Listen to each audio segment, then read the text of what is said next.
Bueno, entonces vamos a orar, mis hermanos, primeramente. Padre, te damos muchas gracias, Señor, en esta preciosa noche.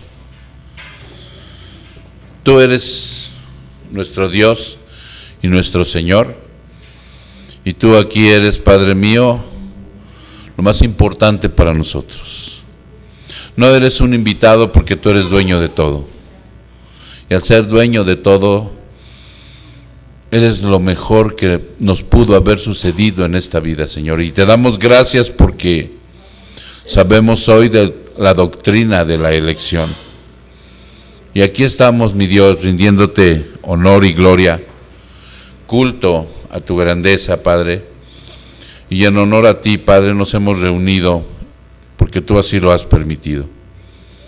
Y queremos que esta noche, al bendecir esta reunión, nos puedas dar una claridad amplia en nuestro espíritu para que podamos entender bien las respuestas que hoy nos vas a dar, que sean de utilidad para nuestra vida, Señor, y que sigamos creciendo y fortaleciéndonos en la fe, Padre. Muchas gracias, mi Dios. Honra y gloria sean para ti, en el precioso nombre de Cristo Jesús. Su pueblo dice, amén. Ok. También sean bienvenidos mis hermanos que están ahí en casa. ¿Cuántos están conectados, Matei? ¿Cuántos dice? 11. Muy bien. Y 11 que hay aquí, pues ya somos 22.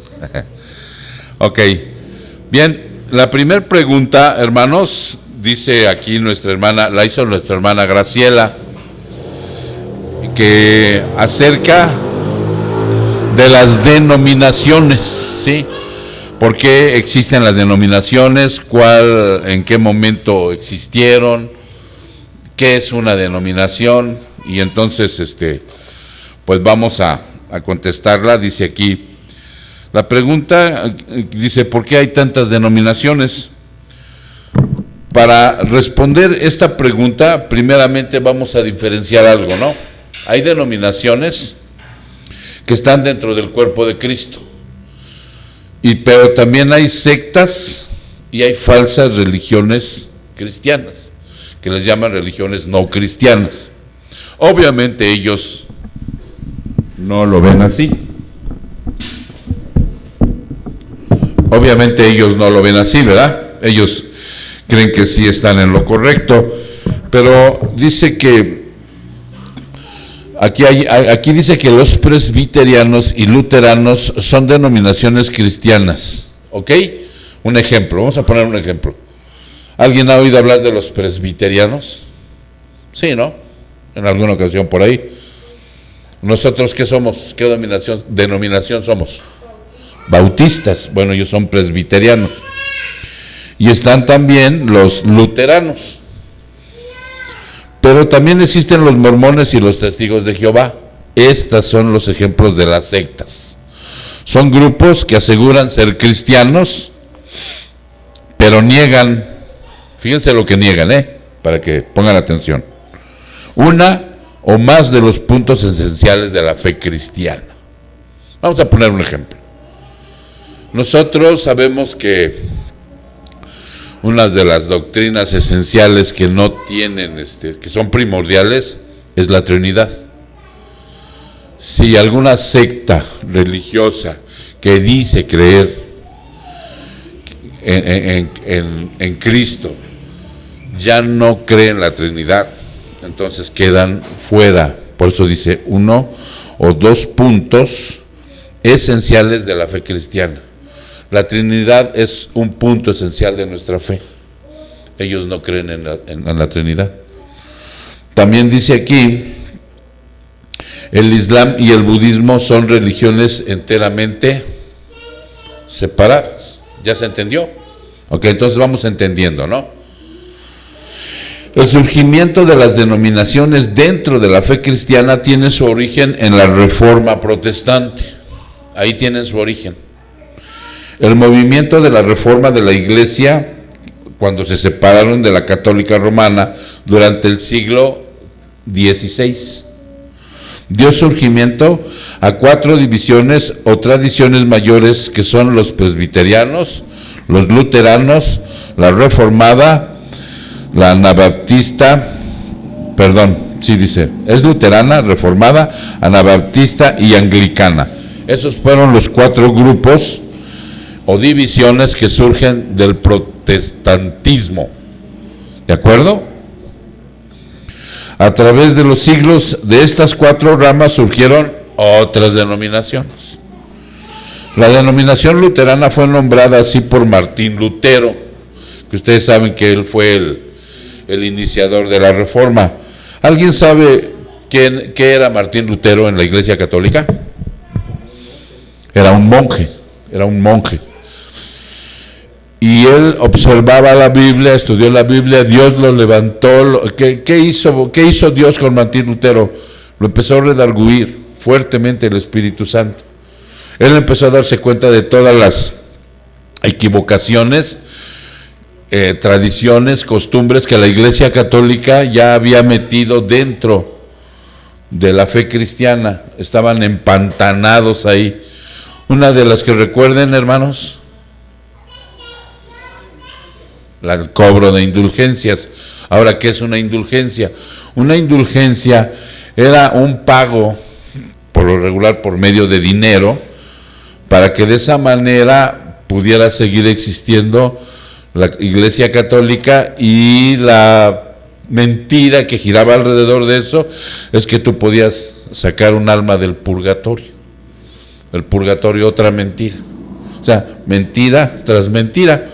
Aunque si ahora tú, hermano, abres el internet y encuentras una serie de sacerdotes que hablan de la existencia del purgatorio y te mencionan versículos de la Biblia. ¿Sí se entiende?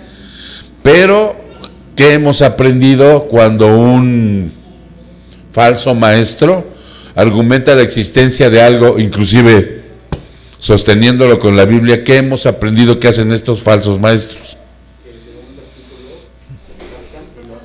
Exactamente, sacan de contexto los versículos para que ellos, haciendo una exégesis, que no es lo mismo que exégesis, quieran decir lo que ellos quieran, pretendiendo demostrar su doctrina falsa.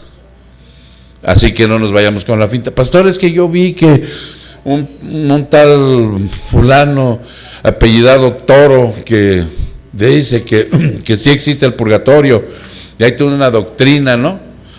La doctrina de la Inmaculada Concepción de María. ¿Sí saben ya vieron cómo dice? Doctrina de la Inmaculada Concepción de María. ¿Sí la han escuchado por ahí? ¿No? ¿Nunca? Dicen ellos que María, la madre de Jesús, también nació de la misma manera que Jesús, sin pecado. Por eso dicen Inmaculada Concepción de María. Si no, ella no hubiese podido tener a Jesús. O sea, ya no la hacen una mujer pecadora, sino sin pecado. Y posteriormente la coronan reina del cielo, ¿no? O sea, entonces cuando ellos empiezan a hacer esto, Martín Lutero levanta la voz, lo levanta el Señor, y empieza a nacer el protestantismo que ellos le llaman, ¿no? Entonces dice, y está basada en sus enseñanzas. Por decir, hay otra denominación que se llaman los metodistas.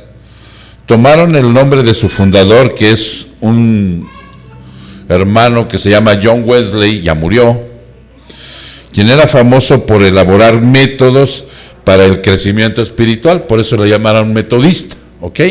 A la denominación. Muy bien. Metodistas, ok. Los presbiterianos fueron llamados así por su visión sobre el liderazgo de la iglesia. La palabra griega para anciano es presbiteros. Ok. Por eso llamaron así a los presbiterianos, por el liderazgo, porque los ancianos se llaman presbíteros. Presbíteros, ok. Los bautistas tomaron su nombre. ¿Por qué creen, hermanos? ¿Por qué creen que tomamos el nombre de los de bautistas?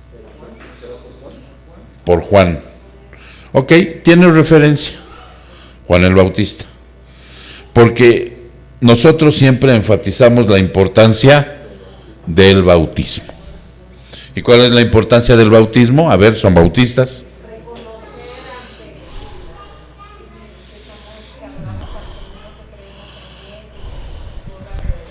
Bueno, aquí hay algo ya que tenemos que saber. En primer lugar, reconocemos que es una ordenanza de las dos que hay. Y en esa ordenanza nosotros nos identificamos con Cristo en su muerte, en su sepultura y en su resurrección. Eso es lo que significa el bautismo. ¿Ok? Cada denominación tiene algunos énfasis o diferencias doctrinales una de la otra. Ahora ya sabemos que tenemos la misma esencia de la doctrina primordial con los presbiterianos. Los presbiterianos creen en las doctrinas de primer orden igual que nosotros, los metodistas también, pero se hacen llamar de esa manera porque asumen, dice aquí, una situación enfática, los presbiterianos por los ancianos, los presbíteros. Los metodistas por el método, los métodos que utilizan para el crecimiento espiritual. Y los bautistas enfatizamos el bautismo. Y así sucesivamente, ahorita vamos a ver otras. Aquí está, dice, bautismo. Cada denominación tiene énfasis o diferencias doctrinales una de la otra, tales como el método del bautismo, la disponibilidad de la cena del Señor para todos o para aquellos cuyos testimonios pueden ser verificados por los líderes de la iglesia. Nosotros aquí, como bautistas, tuviéramos que tener esa situación, ¿no? ¿Ya se entendió o no? Ok. Que nosotros debíamos de tener un énfasis de que los ancianos decidieran quiénes son los salvos. Son los únicos que pueden hacer la comunión de la Santa Cena, ¿o no? Como que me están dando el avión, hermano.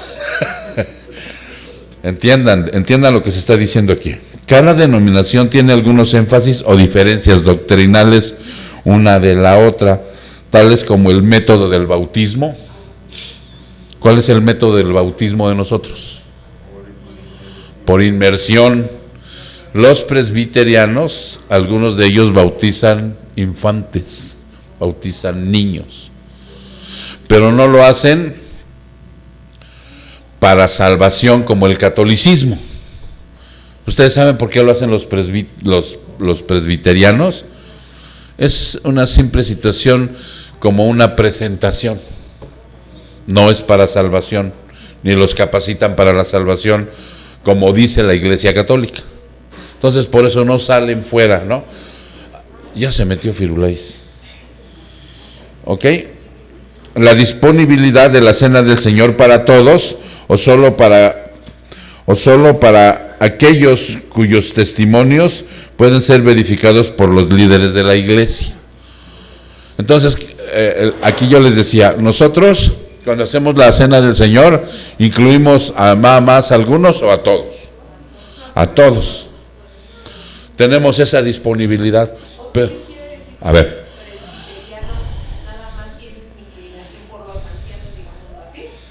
No, los ancianos, o sea, son los que determinan ciertas cosas. ¿Ya me entendieron? Okay, espero que estén dentro del marco de las doctrinas de primer orden. No pueden hacer lo que se les dé la gana. ¿Ya me entendiste?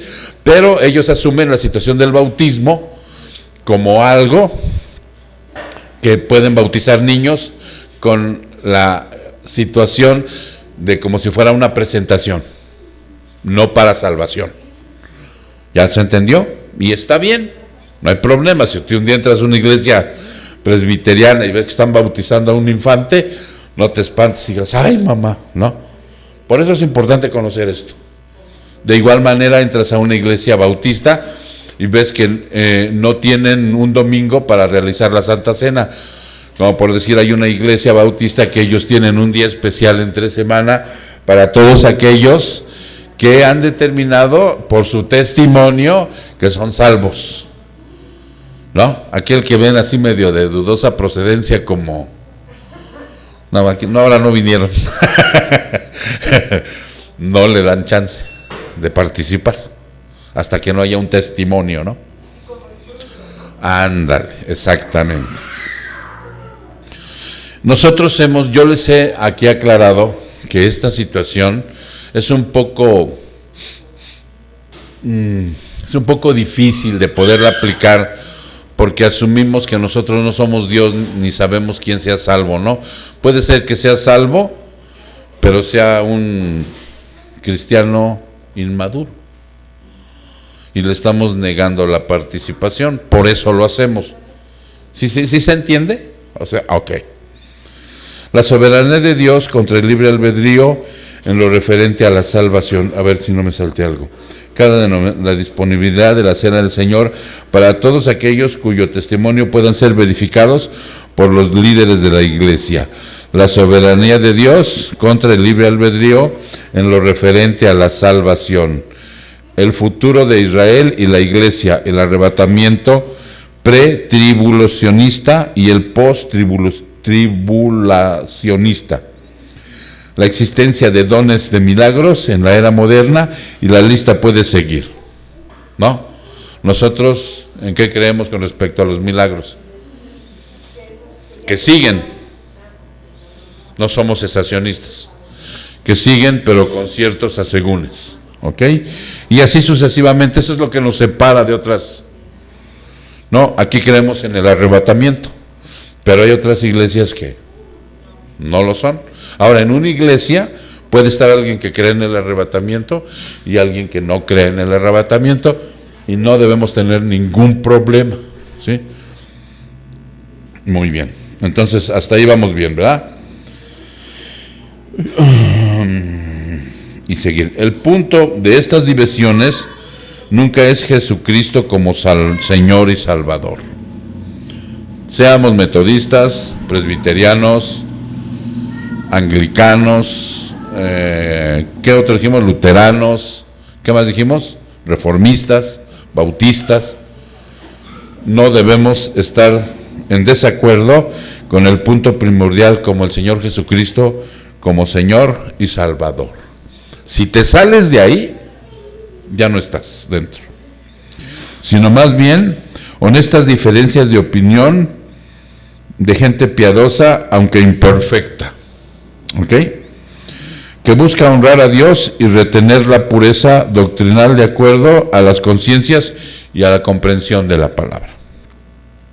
Esta pregunta de Betty la vamos a responder aquí ahorita porque no tiene mayor relevancia en el sentido de buscar un versículo o algo, ¿sí? Como aquí está el punto donde dice, el punto de estas divisiones nunca es Jesucristo el Señor, ¿ya se entendió? De las denominaciones, nunca es Cristo, sino más bien honestas diferencias de opinión de gente piadosa. Nosotros y todas estas denominaciones saben que somos imperfectos. El pecado residual, Betty, es la imperfección. ¿De acuerdo? Ya no es en una práctica. Cuando nosotros podemos caer en un pecado de esos escandalosos, ¿cuál sería? Un pecado escandaloso.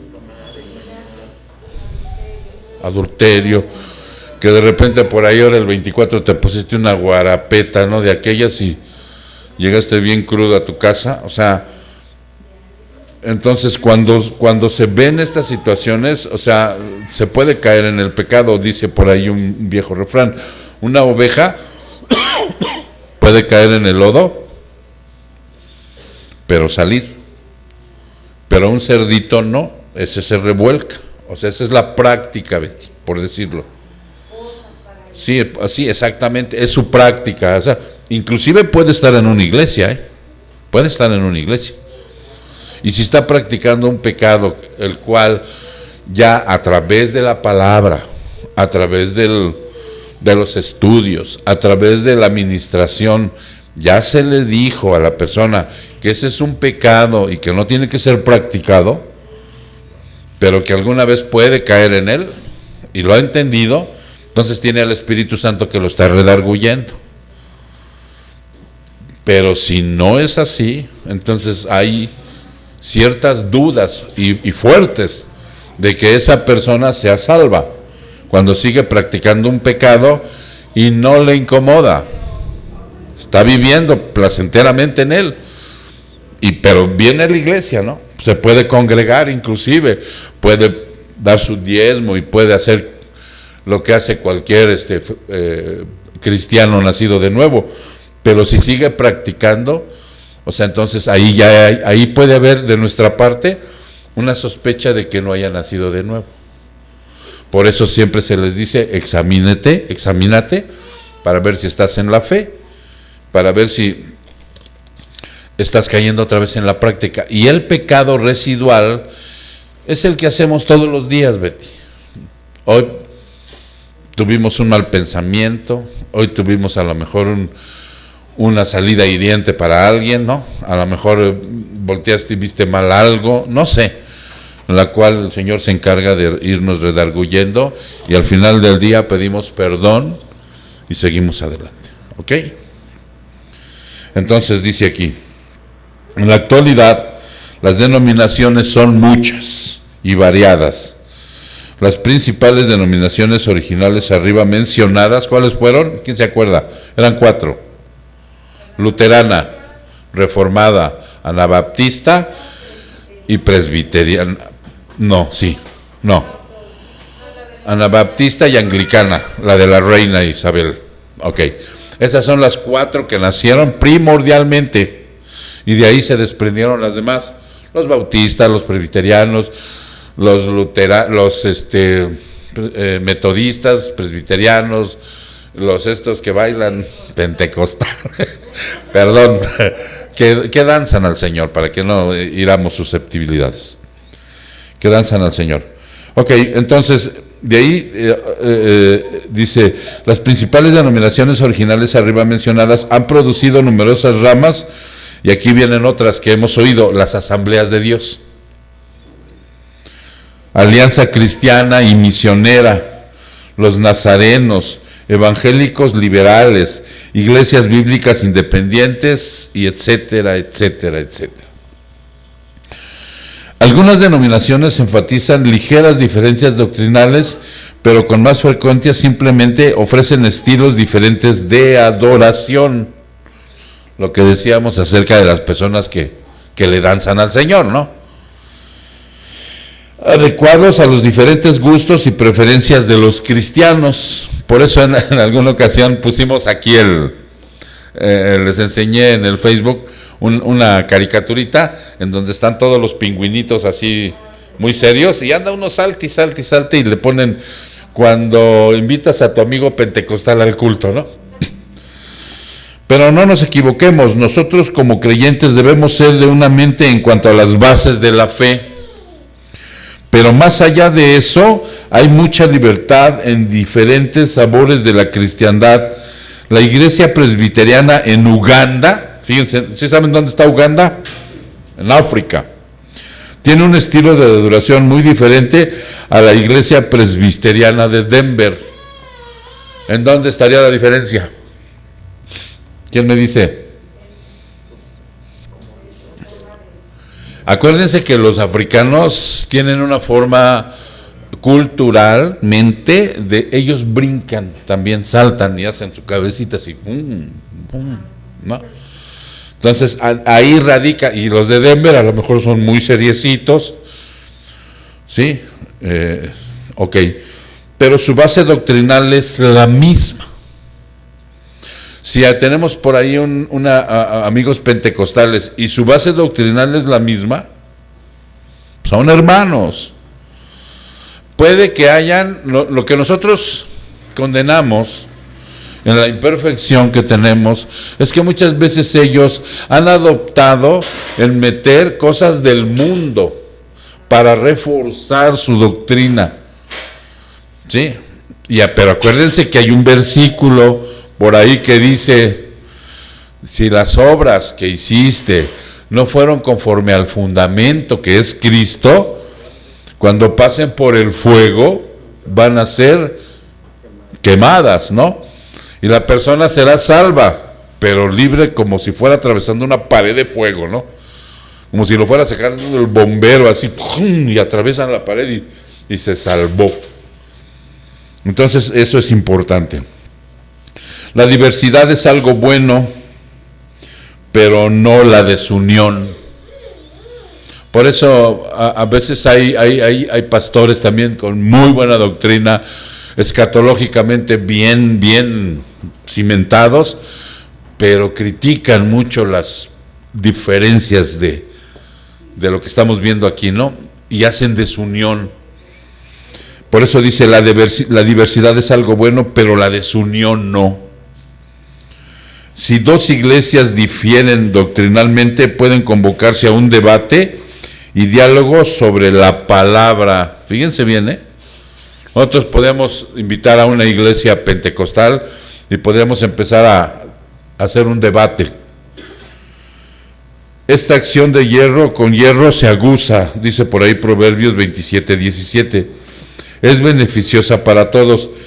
Sin embargo, si hay un desacuerdo sobre el estilo y forma, está bien que permanezcan separadas. Nosotros no danzamos y podríamos poner nuestros argumentos. Dame un argumento, Marister, ¿por qué nosotros no danzamos? Para alabar a Dios. ¿Por prejuicio? ¿Por qué?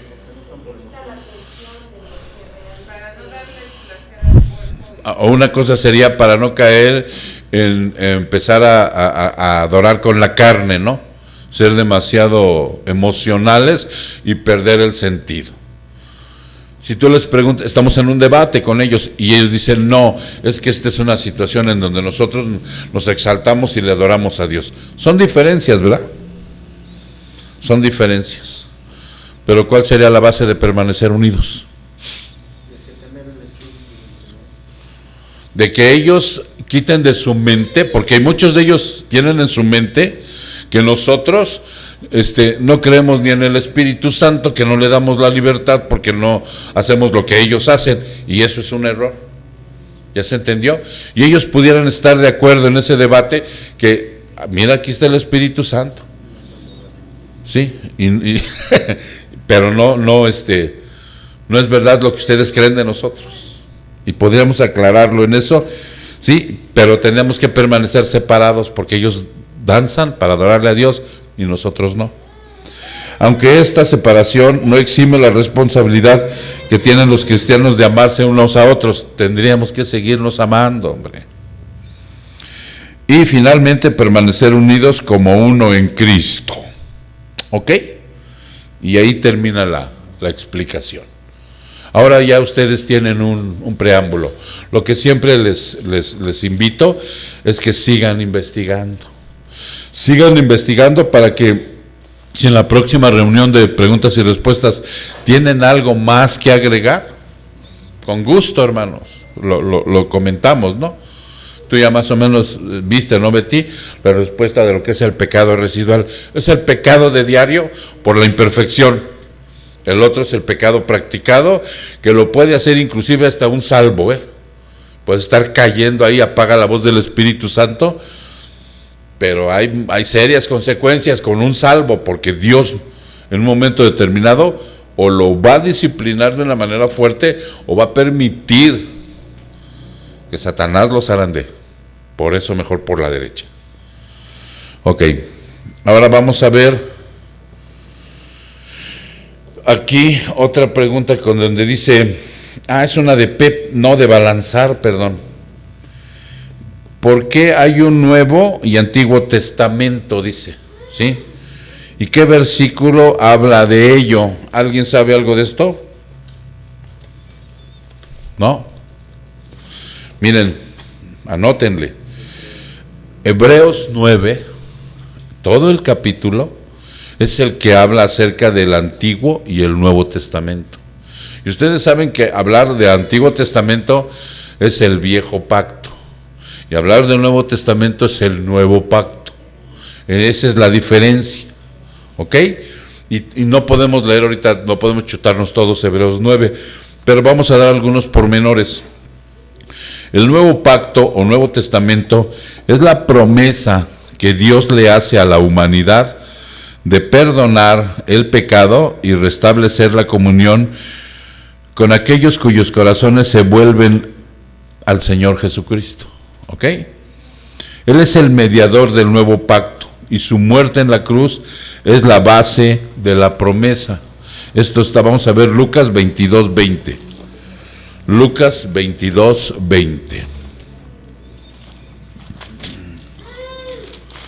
Si tienen mis hermanos que están en casa algo que agregar, ahí está el chat, hermanos, Lucas 22:20. Miren, el domingo que estaba yo predicando, dije una palabra y la corroboré y está equivocada.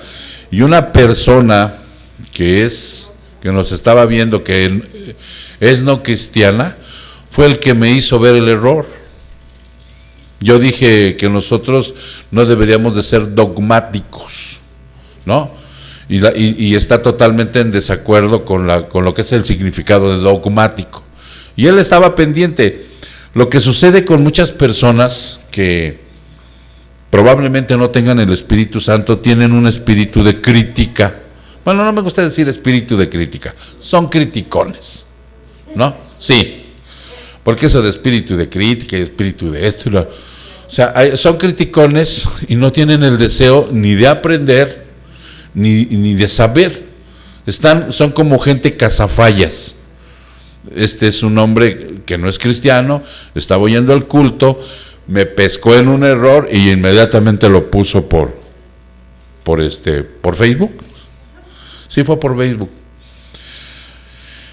Y entonces, hermanos, yo quiero que ustedes también estén pendientes de todo, porque pues ya saben que uno no es perfecto y luego se equivoca uno. Entonces a veces dice uno una palabra por otra o cosas diferentes, y es bueno que ustedes me hagan ver a través de lo que están estudiando, pero con el afán de aprender o de aportar una mejor respuesta a la pregunta que se está dando.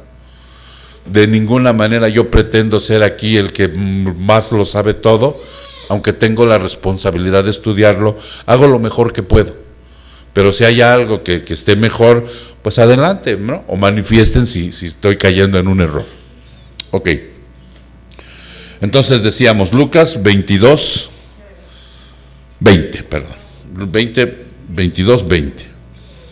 De la misma manera, tomó la copa después de haber cenado, diciendo: esta copa es el nuevo pacto en mi sangre que es derramada por vosotros. Ahí está, ¿no? El nuevo pacto fue predicho mientras que el antiguo pacto seguía vigente. Los profetas Moisés, Jeremías y Ezequiel se refirieron al nuevo pacto.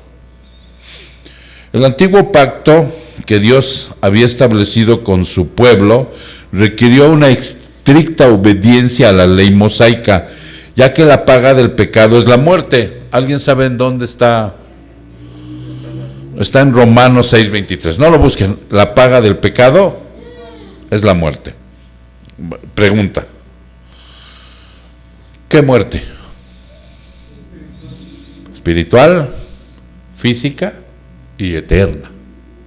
Acuérdense que hay tres para que cuando sepamos diferenciar, ¿no, Arturo? O sea, es muerte espiritual, muerte física, y la muerte eterna no es que desaparezcas, sino es el castigo eterno en el lago de fuego.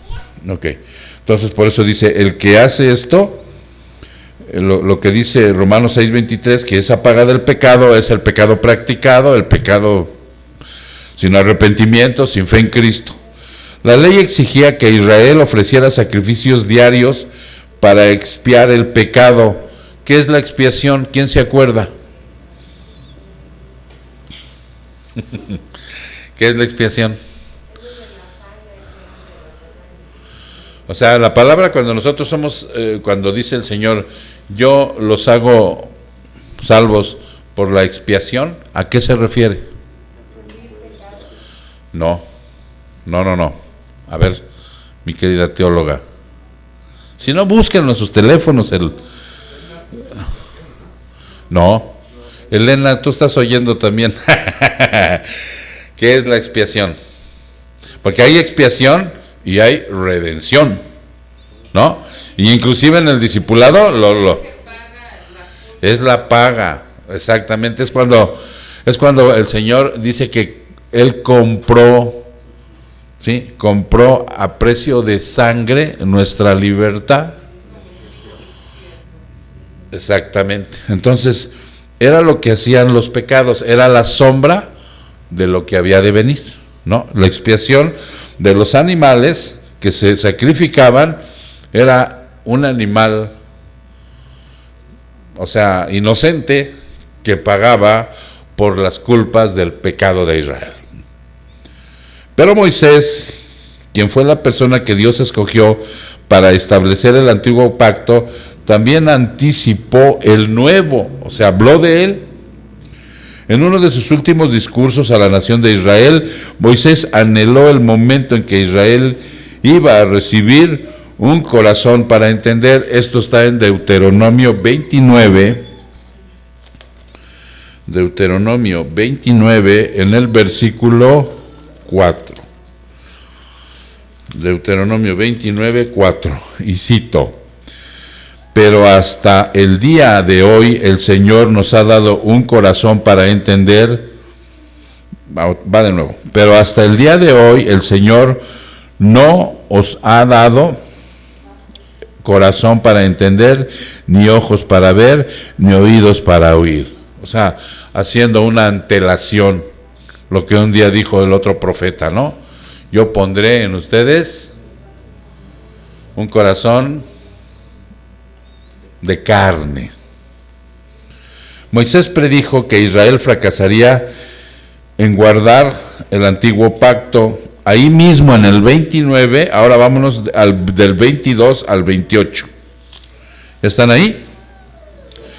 Y la generación venidera, vuestros hijos que se levanten después de vosotros, y el extranjero que venga de la tierra lejana, cuando vean las plagas de la tierra y las enfermedades con las que el Señor los ha afligido, dirán: toda su tierra es azufre, sal y calcinación sin sembrar nada. Nada germina y el pasto no crece en ella, como en la destrucción de Sodoma y Gomorra, de Adma y de Seboim, que el Señor destruyó en su ira y en su furor. Y dirán todas las naciones: ¿por qué ha hecho así el Señor a esta tierra? ¿Por qué esta gran explosión de ira? Y los hombres dirán: porque abandonaron el pacto que el Señor, el Dios de sus padres, hizo con ellos cuando los sacó de la tierra de Egipto. ¿Ya se dieron cuenta? Él anunció el fracaso del antiguo pacto, Moisés. Y ellos fueron y sirvieron a otros dioses y los adoraron, dioses que no habían conocido y los cuales él no les había dado. Por eso ardió la ira del Señor contra ellos, contra aquella tierra, para traer sobre ella toda la maldición que está escrita en este libro. Y el Señor los desarraigó de su tierra con ira, con furor y con gran enojo, y los arrojó a otra tierra hasta hoy, dice. Ok, pero luego él ve tiempo de restauración. En ese momento Moisés dice: y circundará Jehová tu Dios tu corazón y el corazón de la descendencia, para que ames a Jehová tu Dios con todo tu corazón, con toda tu alma, y al fin que vivas. El nuevo pacto supone un cambio total de corazón para que el pueblo de Dios lo agrade de manera natural. Entonces la pregunta que hacía la hermana es que en qué parte, ¿no?, habla del Nuevo y el Testamento y qué versículo habla de ello. Y cuando te vas a Romanos, verifica todo lo del Antiguo y el Nuevo Pacto.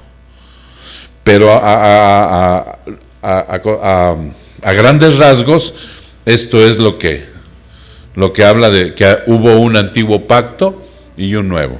¿Cuál es el resumen que hacemos del antiguo pacto? ¿Cómo lo podemos identificar con pocas palabras? Sombra y bosquejo de lo que había de venir. Nuevo pacto, ¿cómo lo podemos identificar con pocas palabras? ¿Alguien que me diga? Tómate ahí. ¿Cómo identificas el nuevo pacto con la era de la gracia? ¿Sí? En donde ahora no exime el cumplimiento de la ley. ¿Por qué? Por lo que tocamos ahorita. Dios circuncidó nuestro corazón. ¿Qué es circuncidar? Separarlo del mundo a través del sacrificio, de lo que hace rato decía Jesús, ya de la justificación. Ahora, por estar justificados, ahora nosotros es un placer poder cumplir lo mejor que se pueda los mandamientos, la ley. No fue quitada, no fue abrogada, sino se nos dio la capacidad por el sacrificio del Señor de cumplirla, ¿no? ¿Ok? Bien, mis hermanos. Esto es lo que era con respecto a la pregunta de balanzar hasta dónde llega ¿qué hay? ¿Por qué hay un nuevo pacto y un antiguo pacto y qué versículo habla de ello? Y ya si van a ahondar más, lo hacen en el Hebreos capítulo 9. Luego, una pregunta de Pepe, que dice, ¿hasta dónde llega la bendición de un cristiano con la gente que me rodea? A ver, aquí está el hermano, y que nos ahonde un poquito. Yo tengo un poquito de duda con respecto al contexto que pides. Sí, dice, ¿hasta dónde llega la bendición de un cristiano con la gente que me rodea? ¿Te refieres a todo tipo de gente? Cuando, vamos, porque a veces se confunde uno, porque yo saqué una respuesta con respecto a lo que vimos algo acerca del domingo.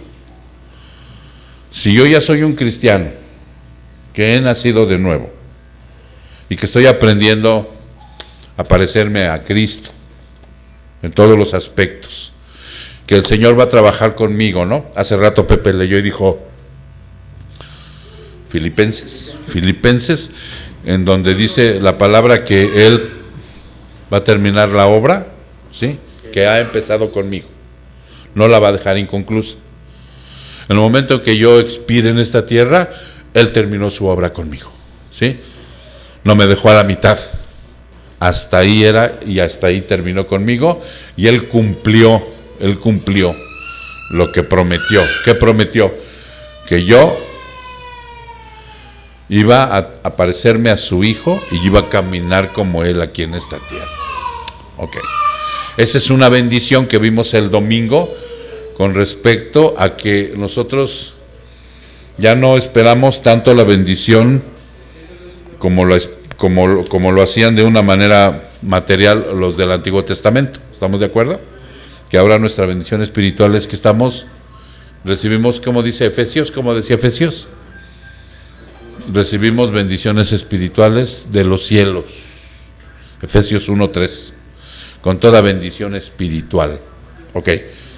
¿A eso te refieres o en específico a otra cosa?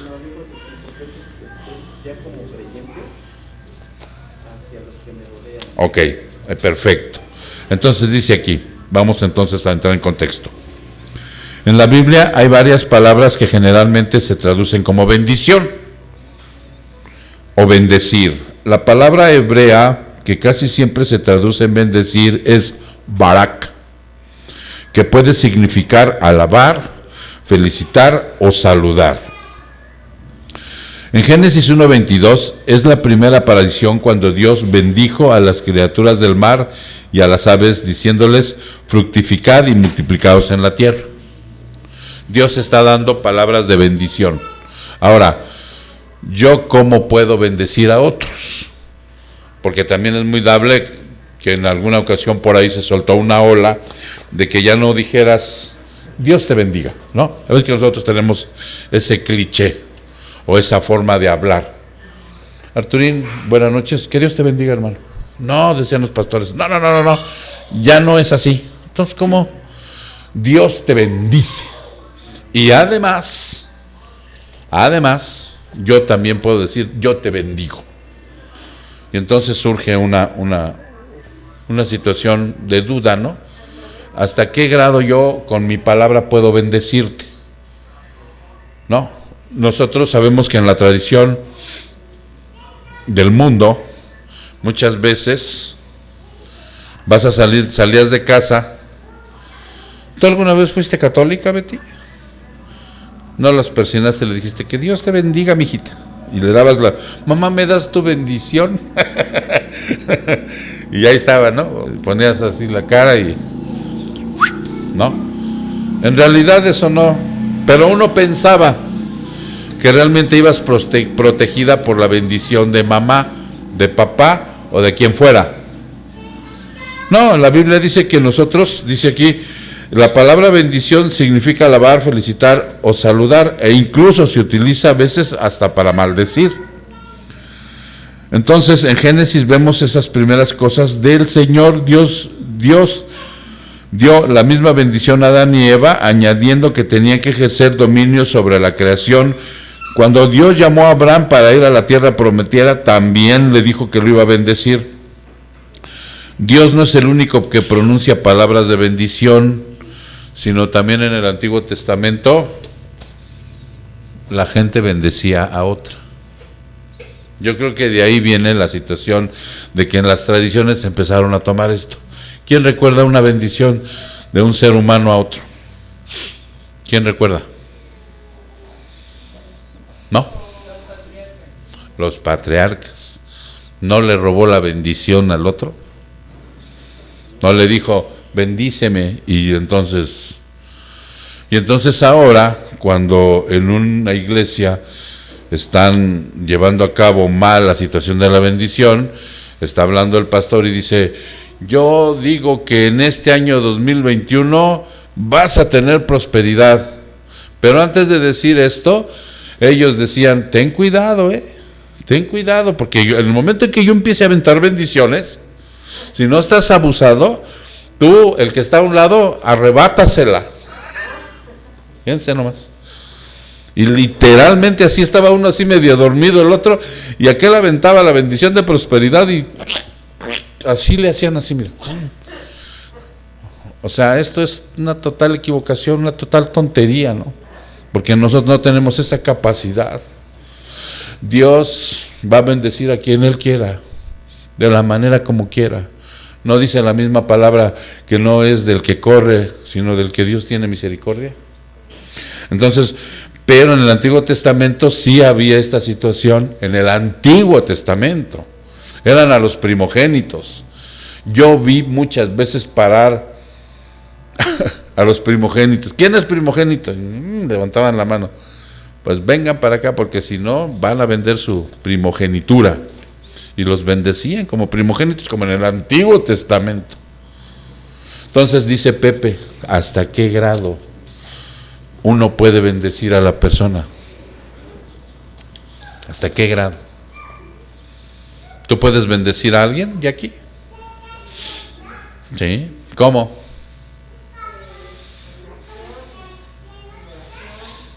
En primer lugar, si nosotros observamos bien el contexto del domingo, una de las partes importantes donde yo puedo bendecir a una persona es predicándole la salvación. Esa es la primera. Una vez que se le predica la salvación, se acepta, ¿qué sigue? Edificarlo. ¿Dónde se recibe la edificación? En la iglesia. La gente que ya ha estudiado va a edificar a los santos. Hay que traerlo, hay que ser con ellos un poquito así como desprendido de tiempo. Voy por ti, paso por ti, cuando te veo. O sea, esa es la manera como se está bendiciendo a alguien. Es más, nosotros podemos bendecir a alguien inclusive de manera material. Por cierto, ¿tú vas a ir a ver a tu mamá? Yami, mañana, mira, me llegó una bendición para tu mamá, toma. Alguien de los hermanos dijo, ahí está, se puede bendecir de muchas maneras, o sea, pero no con la palabra, yo te bendigo en el nombre de Jesús y desato bendiciones, porque yo soy el ungido, yo soy el preferido, yo soy el chicarcas de la iglesia, o yo soy la líder, no, o sea, de esa manera es como nosotros bendecimos. Miren, y ahorita salió a colación esto, yo puedo bendecir a alguien, no, yo no te voy a bendecir allá que con unas paletas que tengo ahí desde hace como un año. Sí, o sea, no se les olviden. Entonces, sí se entiende. En el Nuevo Testamento hay dos palabras griegas esenciales que se traducen como bendición. Dos. Una es makarios. Tiene el significado de felicidad que acabamos de ver en las bienaventuranzas de Mateo. Cuando el Señor dice bienaventurado, el limpio de corazón, porque él verá a Dios, está diciendo Macarios. ¿Saben qué referencia tiene ese Macarios? Era una isla, hermano. El Señor se está refiriendo a una isla, donde en esa isla tenían todo lo que Dios le puede brindar a un ser humano: comida, agua, leche, miel, productos de la tierra. No, ahorita vamos a ver la tuya, a ver si alcanza el tiempo. Pum, bum, bum, bum. Entonces era una tierra bendecida, bienaventurada, feliz. No salían inclusive a comprar o a otros países. Entonces por eso el Señor se refiere a Macarios, bienaventurado. ¿Sí? Describen el estado feliz de aquellos que encuentran propósito y realización con Dios. Como en los Salmos, la mejor vida está disponible para aquellos que aman a Dios, le temen y ordenan sus vidas de acuerdo a su palabra. Eso a mí me pareció muy maravilloso. O sea, un hombre bendecido va a bendecir a los demás con la actitud, también a veces con especie, con predicar la palabra. Pero fíjate qué bonito dice esto, mira. Como en los Salmos, la mejor vida está disponible para aquellos que aman a Dios. Fíjate bien, Si yo te dije que esta isla era abundante, ¿no? Así, entonces, dice aquí que es parecido, porque dice, la mejor vida está disponible para aquellos que aman a Dios, le temen y ordenan sus vidas de acuerdo a su palabra. Entonces, inclusive hasta de una manera material, no va a haber la riqueza que uno pretende, porque esa es una exigencia, pero sí va a haber y no va a faltar, y hasta para convidar. Y Él se va a manifestar de una o de otra manera. De verdad, hermano. Entonces, por eso dice aquí, Romanos 4, del 6 al 8, vayan ahí, Romanos 6, Romanos capítulo 6, no, capítulo 4, perdón, Romanos capítulo 4, Romanos capítulo 4, del 6 al 8, como también David habla de la bendición que viene sobre el hombre a quien Dios atribuye justicia aparte de las obras, bienaventurados aquellos cuyas iniquidades han sido perdonadas. Fíjate bien, qué bendición es que tus faltas hayan sido perdonadas de una vez y para siempre, a través de la obra de Cristo, y cuyos pecados han sido cubiertos con la sangre del Señor. Bienaventurado el hombre cuyo pecado el Señor no tomará en cuenta. Esa es una bendición. Entonces, cuando nosotros estamos conscientes de esas bendiciones, es como se bendice a otros. Ahora, no es mágico, Si las personas que están a tu alrededor rechazan la bendición, pues ya ni modo. ¿Qué haces? Dice la palabra que con tu ejemplo, mujer, si tu marido no es cristiano, con tu ejemplo puedes pugnar porque sea, ¿no? Y viceversa. Yo la verdad, o sea, he conocido aquí en la iglesia como el varón a través del ejemplo, y no de ahorita, de 3 meses, sino de algunos años, ha sido bendecido el varón. Y ahora el varón ha venido a Cristo. No, pero hay veces que no, porque no lo quiere, ni el varón ni la mujer. Entonces, ¿hasta dónde llega la bendición de un cristiano con la gente que me rodea? Hasta el punto en donde yo realmente ya he concientizado mi salvación y he visto esto que me pareció muy hermoso, que tu vida, la mejor vida está disponible para aquellos que aman a Dios, le temen y la ordenan conforme a su palabra. Y tú das testimonio. No todos van a aceptar esa bendición. ¿Va por ahí o querías desatar bendición y cielos abiertos para los que te rodean? Sí, no, o sea, es la única manera. No hay otra manera. Si tú impones a alguien algo, lo va a rechazar. Yo les digo una cosa, yo como padre, o sea, si mi hija de tantos años, y voy a decir su edad, pero ya la conoces, viviendo aún en casa como hija de familia, si tuviéramos que asistir a la iglesia, sí le tendría que decir, vamos a la iglesia. Como tú le puedes decir no, porque es una responsabilidad. Cuando ellos están fuera de casa, ya es otra cosa. Ahí ya no los puedo obligar, pero sí tengo la obligación moral de siempre estar orando para que vengan a Cristo. Ok, vamos a ver si alcanzamos a sacar la última, que es de Jackie. Creo que sí. Es con respecto a la cuestión de que en Génesis 1, vámonos a Génesis 1. Es algo rápido esto. Génesis 1, en el versículo 11 al 13. Fíjense que está muy interesante porque aquí está hablando del tercer día de la creación. ¿Sí? Es el tercer día de la creación. Yo voy a preguntar, porque miren, nosotros debemos de estudiar constantemente la palabra. Hermana Berta, ¿qué creó el Señor o qué hizo el Señor en el primer día de la creación? ¿Qué hizo Farid?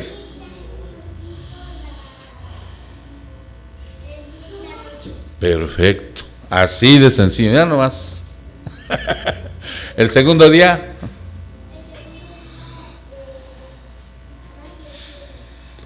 el mar y el cielo. El tercer día está hablando de ahorita, ¿sí? Fíjense lo que dice. Y dijo Dios, ¿qué hizo el tercer día? Exacto, fíjense qué sencillo lo está diciendo Farid. Y dijo Dios, produzca la tierra vegetación, hierbas que den semilla, y árboles frutales que den fruto sobre la tierra, según su género, con su semilla en él, y fue así. 12. Y produjo la tierra vegetación, hierbas que dan semilla según su semilla según su género, y árboles que dan su fruto con su semilla en él según su género, y vio Dios que era bueno. 13. Y fue la tarde y fue la mañana del tercer día. La pregunta de Jackie era en relación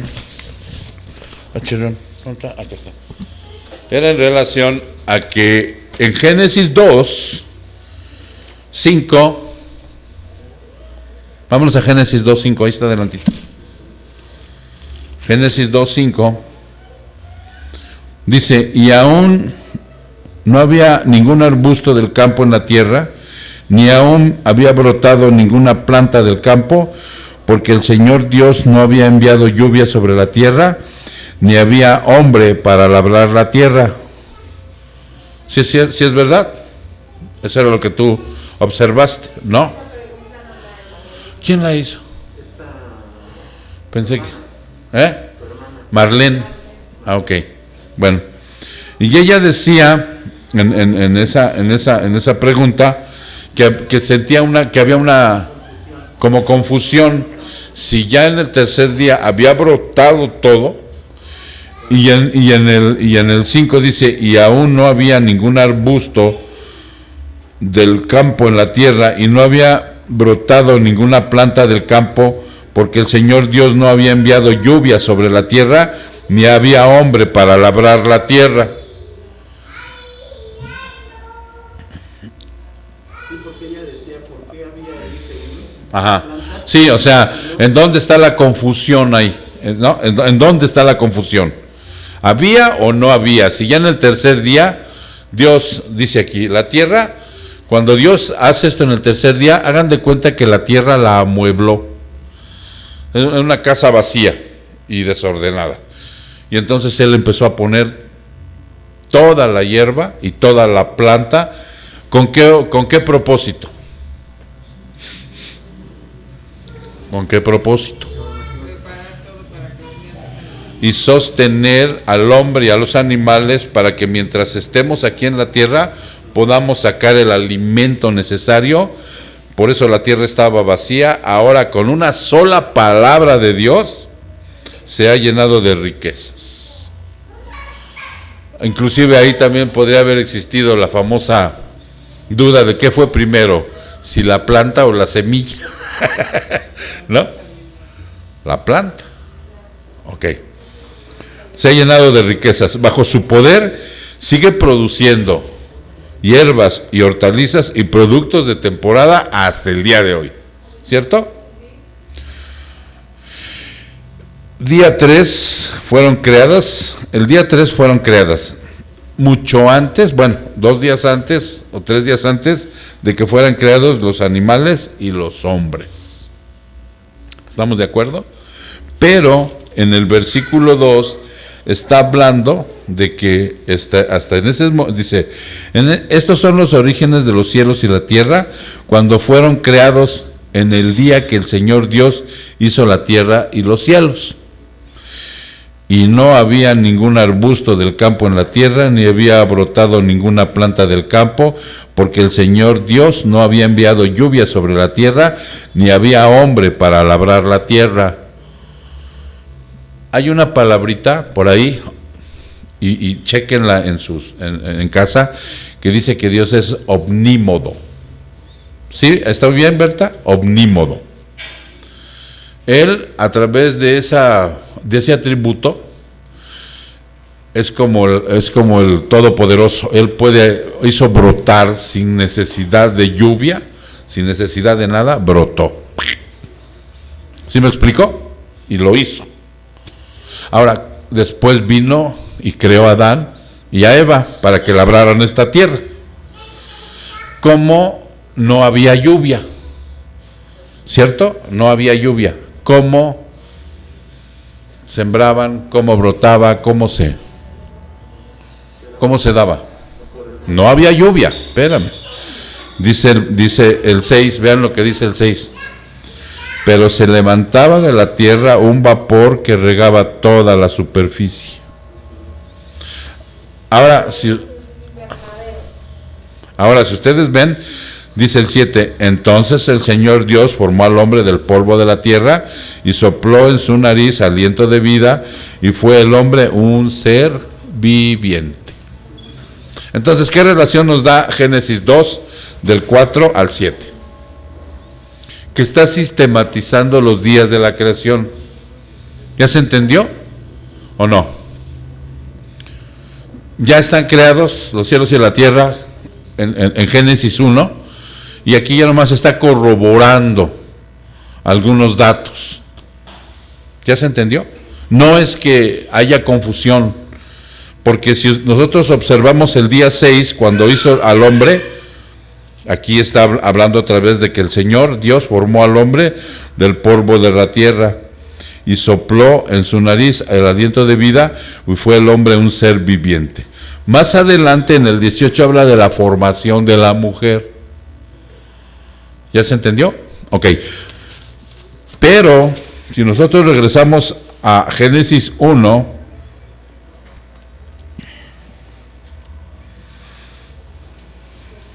¿Dónde está?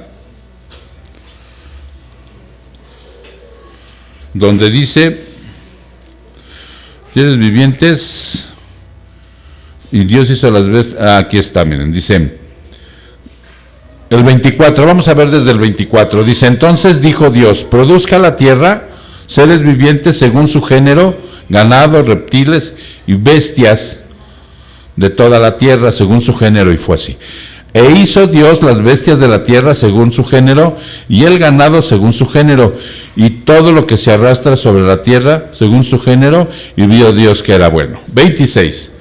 Y dijo Dios, hagamos al hombre a nuestra imagen, conforme a nuestra semejanza, y ejerza dominio sobre todo esto, ¿no? Luego el 27 dice, creó pues Dios al hombre, a imagen suya, a imagen de Dios lo creó, varón y hembra los creó. ¿Ok? Ya está, ok. Y después en el 2, habla de la formación de ambos por separado. ¿Ya se dieron cuenta cómo es la situación? Ok. O sea, él crea, en Génesis 1 manifiesta la generalización, y en el 2 ya te da detalles. Ya te da detalles. Ahora, fíjense bien, Fíjense bien. A través de estas confusiones, mucha gente que no entiende la palabra, cuando vimos ahorita en Génesis 1 que dice, creo al hombre y a la mujer, dicen que ahí había creado a una primer mujer que se llama Lilibet, o no sé, ¿cómo se llama? Sí sabes, Marista, ¿cómo se llama? Lili. No, es una tergiversación de la palabra. Dicen que ahí creó a Lili, que era la primera mujer, pero que como no sé qué cosa, le inventan ahí, y después ya creó a Eva. ¿Sí se entiende? Entonces, pero eso no es verdad. Sí, Lilith, algo así, Lilith. Pero eso no es verdad. Y como tampoco hay confusión en lo que pregunta mi hermana Marlene, ¿sí? De que por qué en Génesis 1 del 11 al 13 dice que el tercer día de la creación sacó todo, y después ya lo explica cómo salió brota de la tierra, porque fíjense que inclusive yo estaba viendo el discernimiento, y entonces cuando separa las aguas de la tierra, dice ahí, dicen los teólogos, que del mar surgió la tierra y la secó del mar, la secó y la separó, y salió todo a una palabra de él, ¿no? Y después se mantuvo, porque no había lluvia, se mantuvo con el vapor que salía. ¿Cuándo fue la primera lluvia que cayó, que registra la Biblia? Exactamente. Cuando Dios le dijo a Noé, va a caer una gran tormenta, una lluvia, o va a caer el diluvio, Noé no sabía ni a qué se refería, ¿no? Por eso no lo creían. Bueno, no, aparte por incrédulos, ¿no? Pero claro, en las películas te muestran que ya llovía, pero en realidad dice la palabra que aún no llovía, hasta Noé. Y todo lo que se daba era por el vapor y el rocío que salía en la mañana. Sí, salía de la tierra el vapor. Son cosas bonitas, preciosas, que vamos descubriendo a través del discernimiento, pero que ya ustedes hoy se dieron cuenta a través de la pregunta de mi hermana Marlene, que en el 2 explica, ¿no? Ya a detalle cómo formó, cómo salió y por qué no llovía, porque dice aquí hasta que la tierra llovió, dice el discernimiento. ¿Ok? Entonces, nos faltaron otras. Yo pensé que era tuya, me equivoqué, le puse Jackie. No, apúntamela aquí ahorita, Jackie. Creo que sí, ya la vimos, la de la eutanasia, ¿no? No. Quedó pendiente. Bueno, entonces ahorita me la apuntas aquí. Quedó pendiente 2 de Jessica. Nada más. Ay, no la vi. Bueno, ahorita al final la checamos. Si no, no te doy tus paletas. Bueno, mis hermanos, pues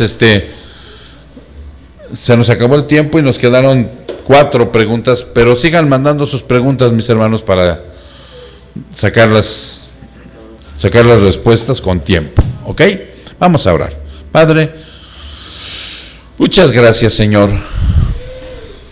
Te agradecemos que a través de tu palabra tú nos hayas contestado estas preguntas, que nosotros vamos a seguir ahondando en ellas, no las echamos al archivo, Padre, sino tenemos más dudas después de que salen las respuestas. Y qué bueno, mi Dios, que nos das esa hambre y sed de justicia, Padre. Qué bueno que a través de estas preguntas y respuestas tú nos mantienes con un corazón avivado, Señor. Te pedimos perdón, Padre, porque no somos perfectos, tenemos muchos errores, pero con lo que tú nos vas revelando, Señor, aún los limitados que estamos, nuestro corazón se goza. Hoy podemos llevarnos en el corazón, Padre, cosas preciosas como ser un buen ejemplo de cristiano, Señor, como el saber, Padre, que el gozo que yo recibo en mi corazón al ver que un pequeñito tiene muy presente, Padre, lo de tu creación, y muchas cosas más, Padre, en las cuales tú pones en nuestro corazón el deseo ferviente de seguir adelante. Gracias, Señor. Te damos la honra, te damos la gloria, en el precioso nombre de Cristo Jesús. Su pueblo dice, amén.